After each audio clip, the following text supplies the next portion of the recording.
आज के इस गरिमामयी अवसर पर मेरे साथ उपस्थित डॉक्टर सुजोय लाल थाउजन जी, महानिदेशक सीआरपीएफ,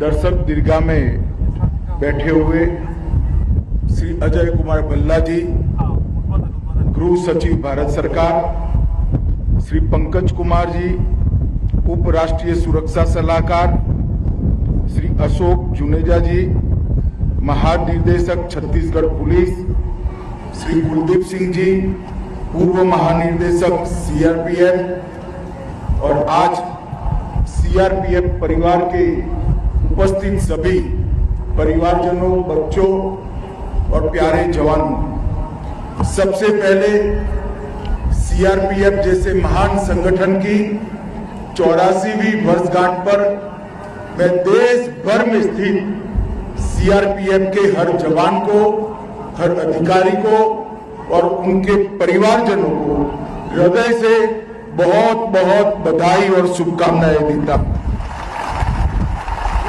आज मैं जब 84वें स्थापना दिन के दिन बस्तर में यहां खड़ा होकर आप लोगों के बीच बोल रहा हूं, उस वक्त सीआरपीएफ के स्वर्णिम इतिहास को लिखते लिखते 2249 जवान वीर गति को प्राप्त हुए।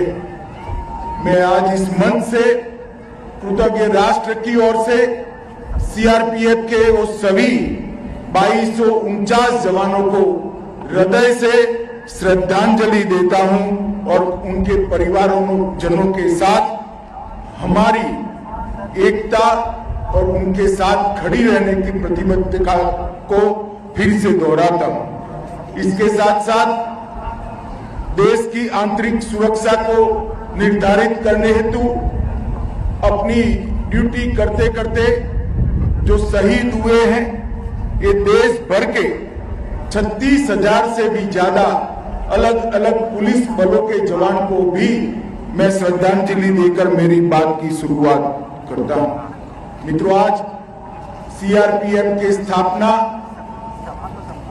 और वामपंथी उग्रवाद की समस्या की शुरुआत के बाद पहली बार मैं देश के गृह मंत्री नाते गर्व से कह रहा हूं कि पहली बार सीआरपीएफ का स्थापना दिन यहाँ छत्तीसगढ़ में बस्तर के अंदर हम मना रहे हैं। ये हमारे लिए बहुत आनंद और गर्व का विषय है।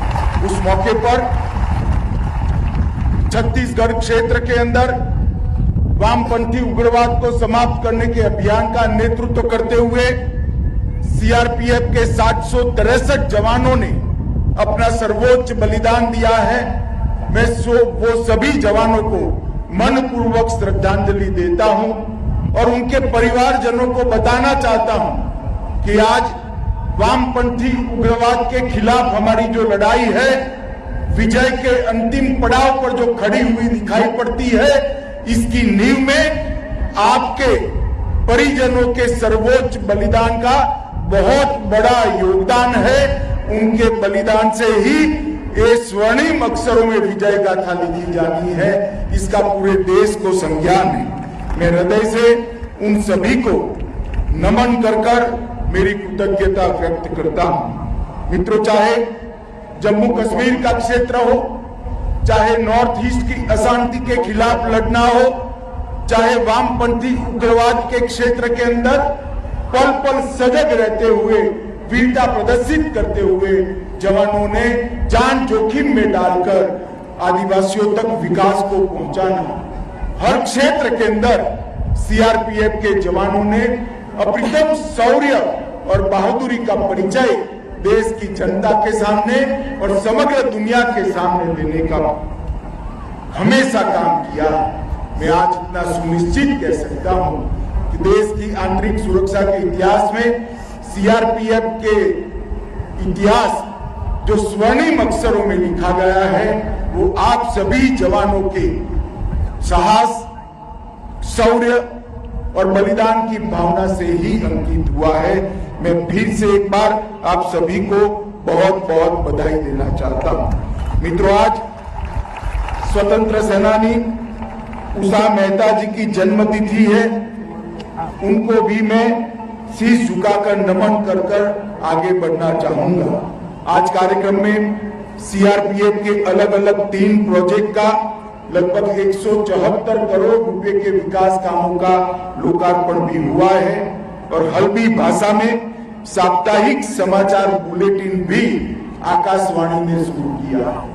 छत्तीसगढ़ के अंदर आदिवासियों की भाषा में पहला बुलेटिन, समाचार बुलेटिन शुरू करने के लिए मैं आकाशवाणी और दूरदर्शन को बहुत बहुत साधुवाद देता हूं। इससे न केवल हमारी स्थानीय भाषाएं मजबूत होगी, इस क्षेत्र में रह रहे आदिवासियों को अपनी ही भाषा में देश और दुनिया में जो कुछ भी घटित होता है इसके समाचार सीधे मिल पाएंगे। इससे देश और दुनिया के साथ उनका संपर्क और उनकी जानकारी भी समृद्ध होगी, इसका मुझे विश्वास है। आज यहाँ पर नारी शक्ति थीम पर आयोजित सीआरपीएफ महिला मोटरसाइकिल का फ्लैग इन का भी कार्यक्रम है।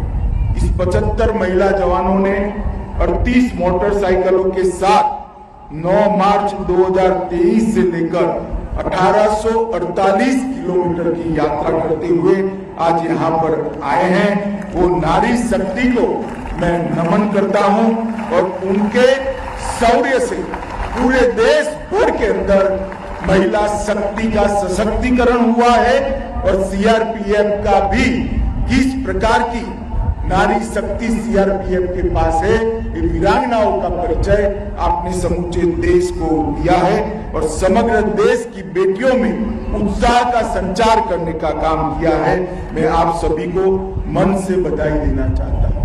सीआरपीएफ के इतिहास की ओर मुड़कर देखते हैं तो 27 जुलाई 1939 को सीआरपीएफ की स्थापना हुई, परंतु आज की सीआरपीएफ का पुनर्जन्म हमारे लोक पुरुष और पहले गृह मंत्री सरदार पटेल के हाथ से हुआ।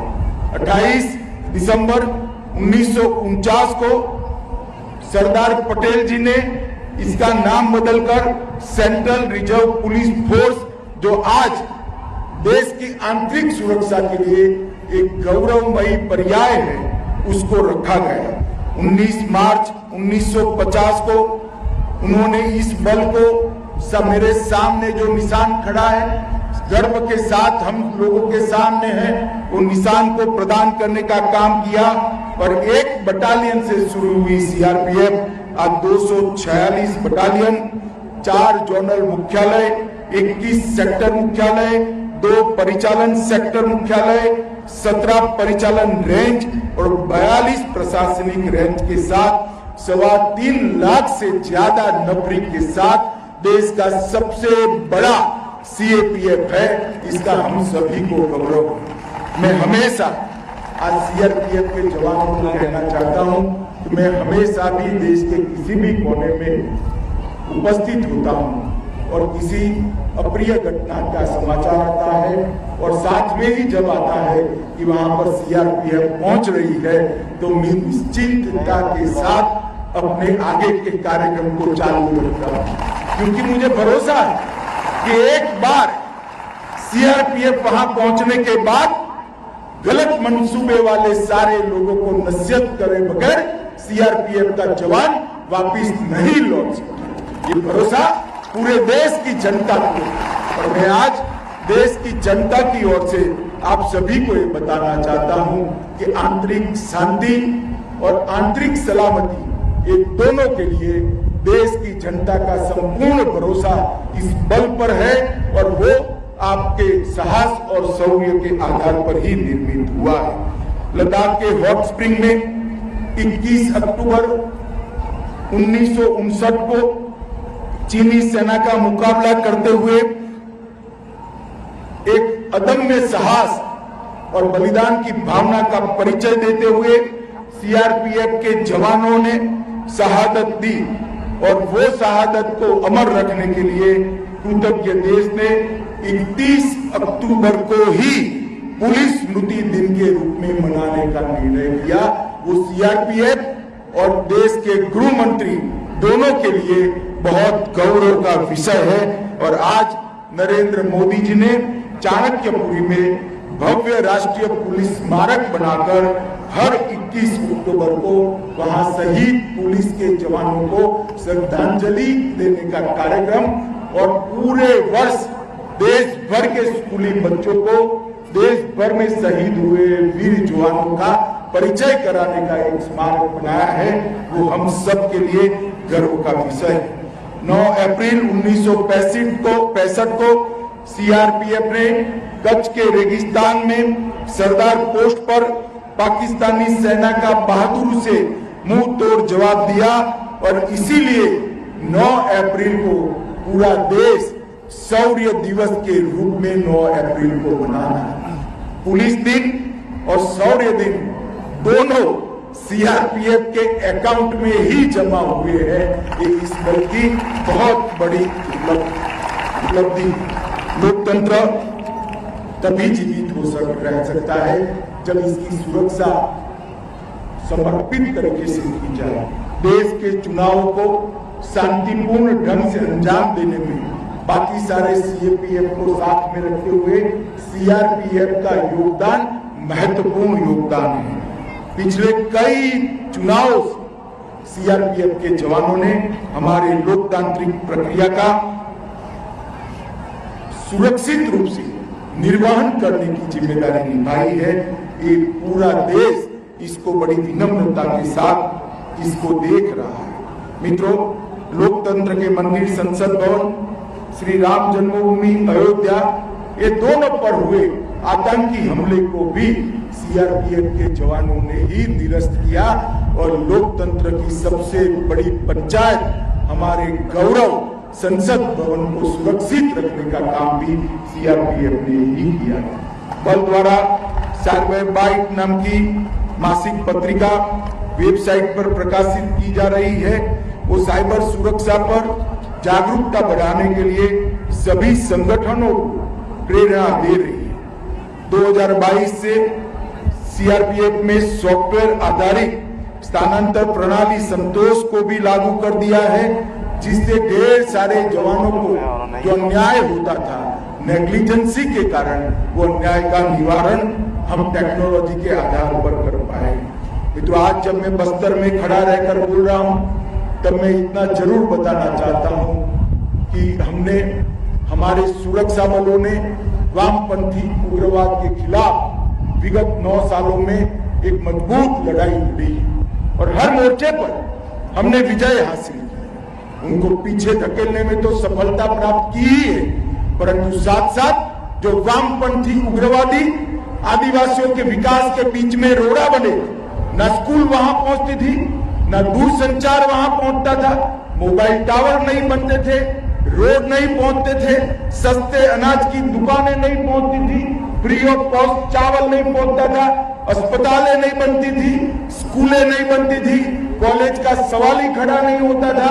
ये सभी विकास कार्यों के आगे से विघ्न हटाने का काम और उसका यश किसी एक बल को जाता है, तो मैं देश के गृह मंत्री के नाते इसका संपूर्ण यश सीआरपीएफ के बहादुर जवानों को देना चाहता हूं।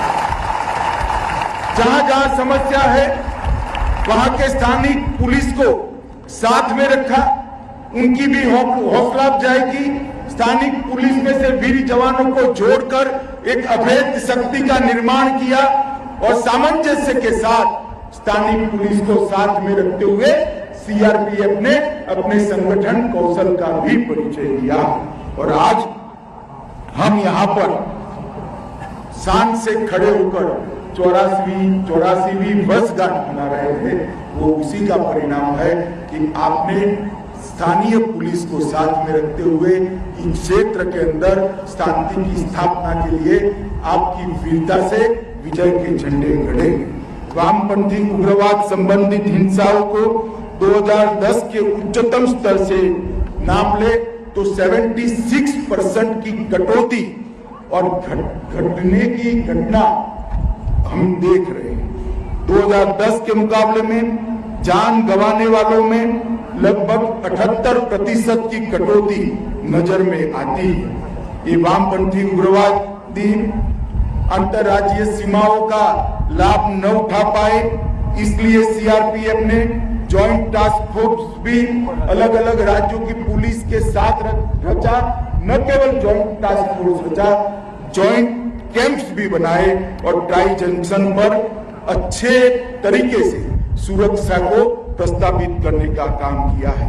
मैं आज यहाँ पर खड़ा हूँ, तब मैं ये बात जरूर बताना चाहूंगा देश की जनता को, इस परेड के माध्यम से पूरा पहाड़ और चक्रबंधा और पारसनाथ, ये ट्राई जंक्शन को आज पूर्णतया वामपंथी उग्रवाद से मुक्त कर देश की मुख्य धारा में लाने का काम समाप्त हो चुका।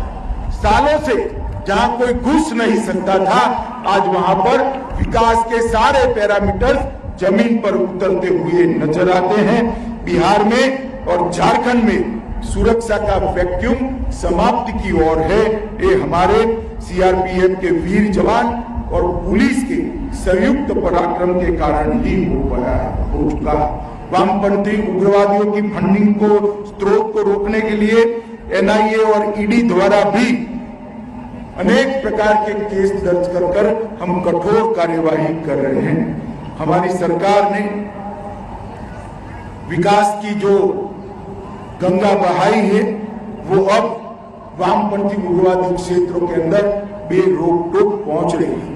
विकास के लिए स्वीकृत 70,000 किलोमीटर सड़क में से 11,000 किलोमीटर सड़क बनना समाप्त हो चुका है। 2343 मोबाइल टावर लग चुके हैं, उसको 4G में कन्वर्ट किया जा रहा है।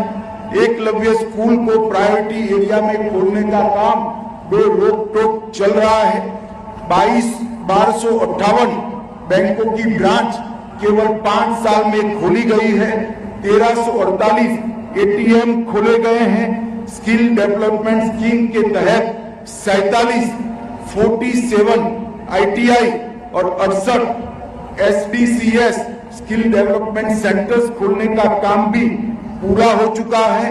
ये बहुत बड़ा विकास का बयान इस क्षेत्र के अंदर भारत सरकार, सीआरपीएफ और लोकल पुलिस का जो संयुक्त प्रयास है, इसके कारण हम ला चुके हैं। ट्राइबल यूथ एक्शन प्रोग्राम के तहत 4000 बच्चों को मेन स्ट्रीम गतिविधि का परिचय कराने के लिए देश के अन्य हिस्सों में ले जाया रहा है और वनवासी आदिवासियों के वन अधिकारों के लिए 10 राज्यों में 34 लाख दावों में से 18 लाख दावों का निपटान इस शांति के कारण हम सुरक्षित रूप से कर रहे हैं। सीआरपीएफ जवान के लिए कल्याण के लिए भारत सरकार ने ढेर सारे कदम उठाए हैं। प्रधानमंत्री छात्रवृत्ति योजना के तहत हर माह 3,000 रुपया लड़कियों के लिए और लड़कों के लिए 2500 रुपया जारी किया जा रहा है और केंद्र सरकार की सीटों में 26 MBBS और 3 BDS सीटों का आरक्षण भी सशस्त्र बलों के लिए करने का काम भारत सरकार ने किया है। मित्रों, आज मैं जब यहाँ आया हूँ तब आपके गौरवमयी इतिहास से पूरा देश आपको बड़ी आशा और संतुष्टि के साथ देख रहा है। मैं सीआरपीएफ के जवानों को यही कहना चाहता हूं कि प्रधानमंत्री जी के नेतृत्व में केंद्र सरकार आपके हर दुख के अंदर, आपकी हर सुविधा के अंदर उसको कम करने के लिए आपके साथ खड़ी है। देश की जनता गर्व के साथ, संतोष के साथ और आशा के साथ देश की आंतरिक सुरक्षा के लिए आपके सामने आस लगाकर देख रही है। जिस प्रकार का 84 साल का गौरवमयी इतिहास है, उसी इतिहास को आप दोहराते रहेंगे और सुदृढ़ करेंगे और संपूर्ण वामपंथी उग्रवाद के सफाये तक इस क्षेत्र के अंदर हम तन्मयता के साथ मां भारत की के लिए काम करते रहेंगे।